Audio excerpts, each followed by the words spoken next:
1961 O'Reilly 1.5 here. It's the 1500cc petrol twin carb engine on the manual gearbox. And I have to say, mechanically, absolute joyous, this thing. Fires straight into life every time I've had to move it around the hall. It's been here about a week and a half now, and every time you move it, you can rely on it firing straight into life with a little bit of choke. We'll get round to that once we've done the bodywork. So we're going to start off the bonnet, work our way around onto the interior, and then we'll go for a cold engine start with a little bit of choke. There is some carburetors in the boot. The vendor informed us that he's put it onto MG BGT carburetors, but the original ones are in the boot. I know they're the same size as well. So I'm going to start off the bonnet and work our way around. Up the bonnet, you'll see it was originally grey. He has two-toned the car into grey and sort of a burgundy red. The bonnet itself's nice and tidy, nice and straight, no dings or dents. A few little slight surface scratch where it's been washed over the years, but very, very presentable. Chrome trim, a little bit of pitting to the centre of the bonnet. Underneath the windscreen, no signs of any corrosion there. Lovely and solid all the way around. And the roof itself, again, lovely and shiny across the roof. Nothing to really complain about across there. A few little bits and pieces, little stone chips here and there, and the light surface scratch in the paintwork. But that's all I can really complain about on the roof side of things. The grill itself, lovely and tidy, lovely and shiny across the front edge there. The paintwork, the two-tone paintwork itself is a little bit dull. Nice and tidy around the headlights and around the lower grille. Some very, very light pitting, but nothing to complain about at all. And again, left-hand side, lovely and tidy, no rot underneath here. All lovely and solid all the way around, but the two-tone side of things, the paintwork isn't really sort of concourse, that's for sure. It is quite dull. Chrome work on the bumpers, lovely and tidy, with some very, very light-minded pitting, and I mean that's being very harsh to sort of fault that. As you come down the right-hand side, lovely and solid again, in all the right places. A little bit towards the front there, underneath the paint, but as you come around the arch, lovely and solid all the way around the arch.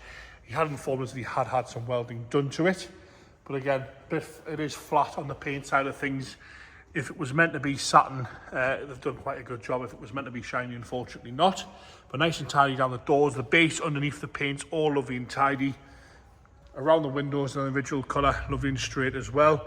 Little bits of overspray here and there, like on the handles and bits and pieces, but all lovely and solid and straight down that right-hand side. Onto the rear arch again, lovely and solid all the way around.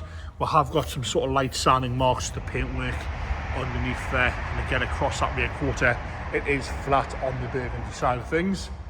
Onto the rear boot lid now, nice and tidy across the grey on the boot lid, no nastiness underneath the rear window, lovely and solid all the way around, and nice and tidy down the boot lid there, all nice and shiny, no heavy pitting to the chrome work there, all good across the back edge, but again a little bit of overspray throughout the two-tone lines. We ran a little bit on the bumper there, and some light pitting to that rear bumper. Rear lights are all nice and clean and tidy. Chrome works good around those. Coming down the left-hand side again, where it's all important, and around the arches, all nice and straight across the lower half, all nice and solid all the way across. But again, on the left-hand side, we have got a flatness and some satin effect to the paint on the burgundy side of things. Top half all nice and clean and tidy. And again, some light sanding marks here and there underneath the burgundy side on the paint. Front wheel arch again, nice and tidy, nice and solid all the way around, really nice and straight down. It just wants that bit of paint sorting out, I would think. It's very livable like that because the engine's so nice. Interior is lovely as well. Onto the door card driver side, lovely and tidy, no complaints on there, nice and original, no rips, no tears, lovely red carpet set throughout, and possibly one of the comfiest seats I've sat in for a long time. No rips or tears to the driver's seat. All nice and tidy across there, lovely and straight across the steering wheel and the dashboard, no delamination at all, really nice and shiny, all the dials are crack free, all the chrome works good, not too much wear to the gear selector, headlighting's nice and clean and tidy as well. Onto the driver's rear, again the door card, no complaints on the door card, no rips or tears, and that rear bench seat again, lovely and comfy, lovely and soft as well. It's not going to tear when you sit on it, very, very usable classic car this one. Into the boot now, we've got some spare parts, some spare paint, and again the carburetors are in there, but again lovely and tidy in the boot, all nice and straight in there. Everything closes right, you don't have to slam any of the doors, they're all nice and light to close. Left hand side rear again, no complaints on the door card, all that lovely rear bench seat from the left hand side, but everything just effortlessly closes, no slamming, no having to shut it twice. Onto the passenger front door card, a little bit of grubbiness towards the lower half section there. do with a little bit of clean, but apart from that, no other complaints. And again, a very lovely soft left-hand side front seat there. No complaints. Dashboard's lovely and clean and tidy from the left-hand side. We'll pop the bonnet while we're here. Into the bonnet now.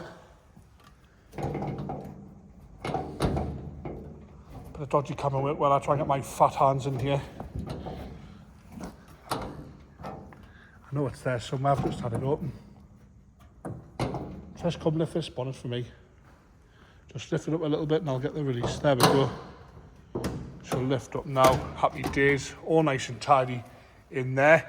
Trish has got a fire at life. It's got, like I say, it's got a little bit of choke already on because it's cold start up. I'll show you, Trish. Just turn the ignition on, then the starter button is there somewhere.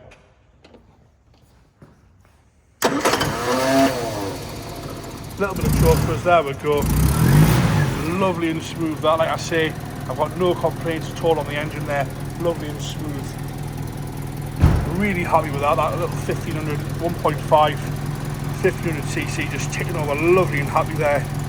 And there you have it, that lovely charming Riley 1.5 there.